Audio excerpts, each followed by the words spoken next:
আমি আজকে হচ্ছে পুঁই শাকের পাতা ছিঁড়বো, কারণ পুঁই শাকের গুঁড়ায় অনেক ঝাঁকড়া হয়ে গিয়েছে।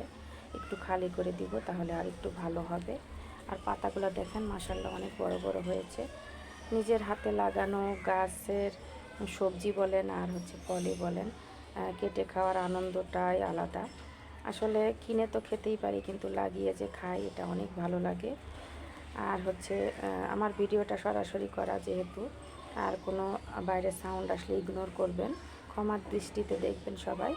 ভিডিওটা কেমন হয়েছে অবশ্যই জানাবেন। আর আমার গাছটা মাশাআল্লাহ মাশাআল্লাহ অনেক সুন্দর হয়েছে।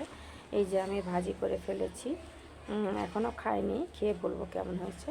ভিডিওটা এই পর্যন্ত, সবাইকে আল্লাহ হাফেজ। আমি আজকে হচ্ছে পুঁই শাকের পাতা ছিঁড়বো, কারণ পুঁই শাকের গুঁড়ায় অনেক ঝাঁকড়া হয়ে গিয়েছে। একটু খালি করে দিব, তাহলে আর একটু ভালো হবে। আর পাতাগুলো